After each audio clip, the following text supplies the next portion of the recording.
So we are back. So you guys just saw the run video when I changed to 16-tooth pinion and checked the diff. So I'm gonna get back into it. To cover back off and re-secure the the gear. The gear came loose on that run. So let's go ahead. So I'm gonna use these two screws here. Team probably thought about a lot of different things, guys. So a lot of videos before. Give a nice easy access to those screws. You have to take this whole cover off.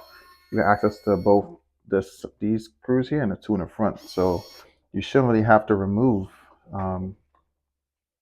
the cover, this tower. Only thing with this is I need to get the screws out from behind here. All right, one.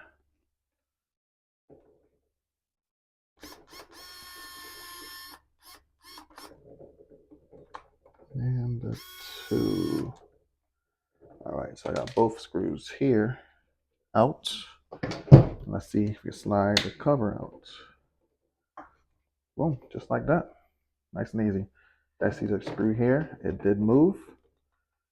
So now I have to just like that. See, screws back in. What I'm gonna do is I'm gonna apply some Loctite to that. Let it sit. I most likely wouldn't run this vehicle for another day or two. So let's go ahead, get the gear out. All right, some Loctite and reinstall it. All right, now that's back installed. It's as easy as just sliding that cover back on, just like that. And guys, Team Corrali definitely paid attention. Definitely paid attention. And guys, also, I feel like just looking at the way it's set up, but to see the extra, the body mount poster adjustable, and also if you look at the title of this product, it says "Ready to Run" version. So they're going to offer. Seems like they're going to offer a roller version to this, and they may even try to do something like a EXP or EXT, whatever their version of it. But I feel like they want to do a roller version of this for sure. I think we're going to get a short course truck. I believe we might get a rally car. And apart from just this platform, they need to go ahead and make a 7th scale, 8th scale on-road car, guys.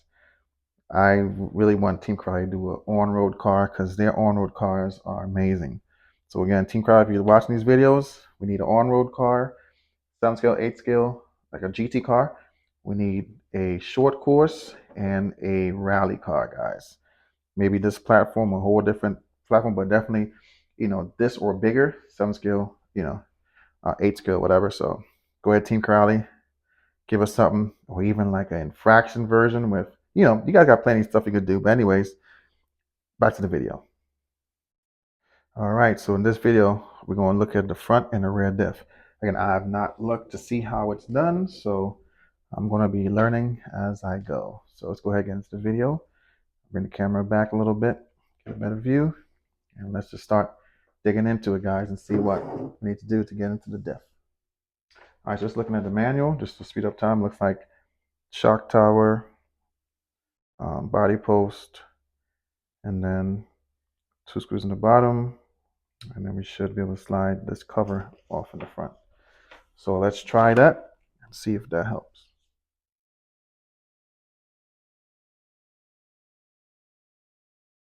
All right, so you saw that I took those 2 screws out here on the top, slide right out. And then I took out the 2 screws from the lower shock, and then there's 2 screws right here, and then boom, that slides right out just like that. Put it next to each other. Put the screws back in here, that way I don't lose the screw. All right. Also, another thing, guys, this truck does have droop screws as well.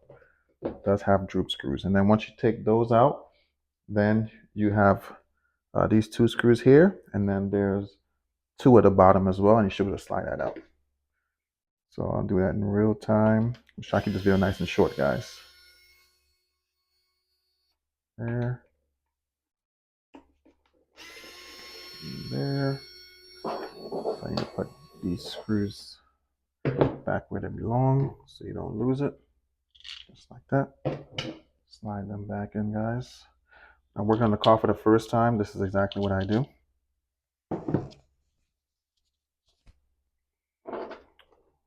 Right, take this off. That is off.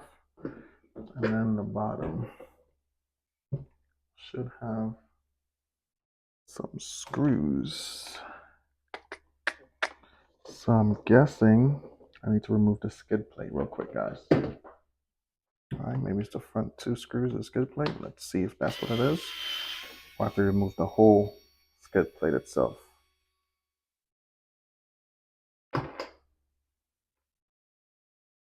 We shall see.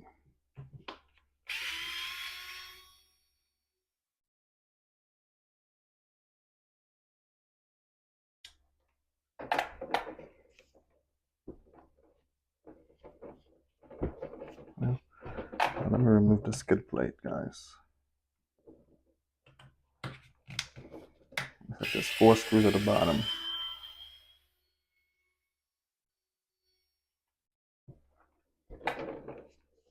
I removed the skid plate enough to just kind of bend this down a little bit so I can get to the front part of these bulk.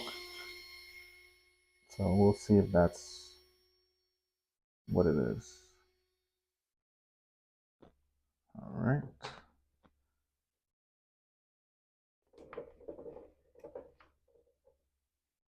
Let's take my time.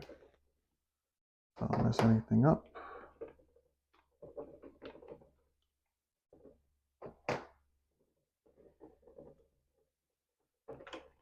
Okay, so that's how you do it. All right. So again, 2 screws, 2 screws, 2 screws.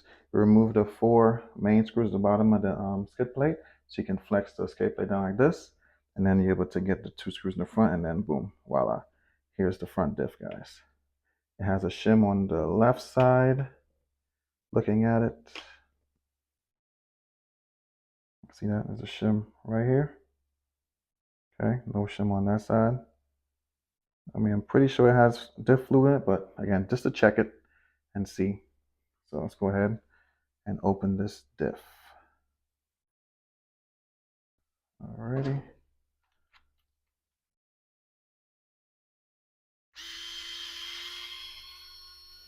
And that'll be how you pretty much check your diff. So far, the center diff, it came fully lubed. Like I said, it looked like it wasn't lubed, filled up. Because I'm gonna sit on the sides. When I had it sitting, on a flat surface now, left and came back, it was pretty much filled up to the top. So they definitely did a pretty good job with filling the diff fluids. Now I'm pretty sure these did all fill, because I could definitely feel the difference in the front and rear diffs as well. So again, just to check it and see and show you guys how to check your diffs as well. Okay.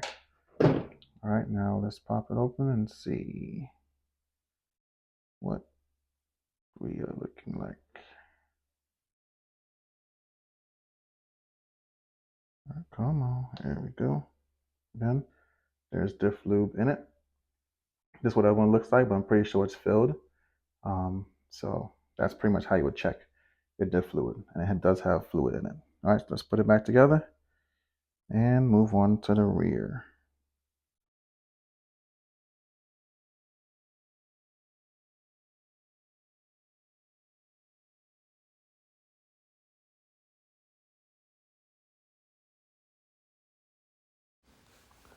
So here I'm taking out the 2 screws on the top for the body mount, and then that should pop right off like the front. Now here I'm taking out the 4 screws on the bottom of the rear skid plate, just like the front, so you'll be able to bend it down and be able to get to the 2 screws in the back.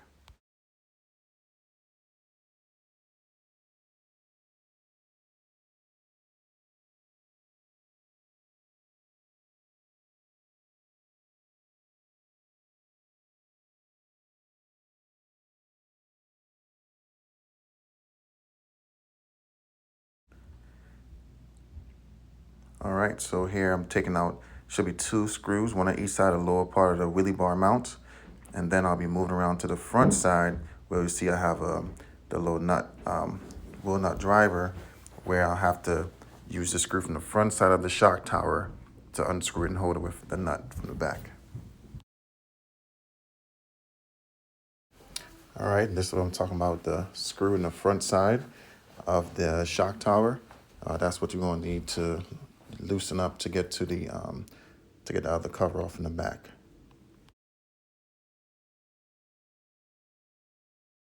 Next, there's one screw on each side for the actual wheelie bar, the wheel, and then you could pretty much pop it out of the holder where it sits in, and then you should be able to get more access to the rear diff cover.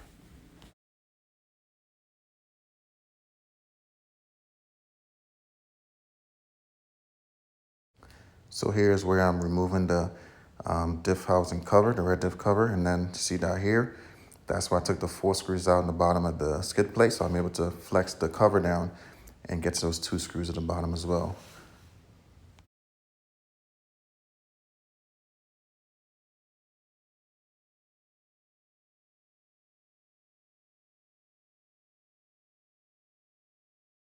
So they started having a little hard time removing the actual wheelie bar mount back there. So I just decided to just flex it and pull the diff cover out, and I was able to access the rear diff at that point.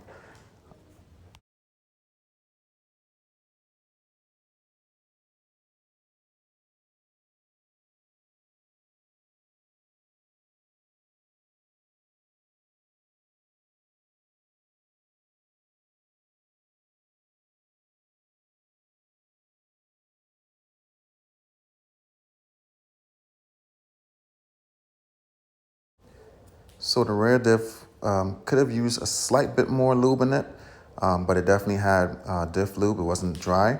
So I just topped it off just a little bit and put it back in. So it was pretty much good to go.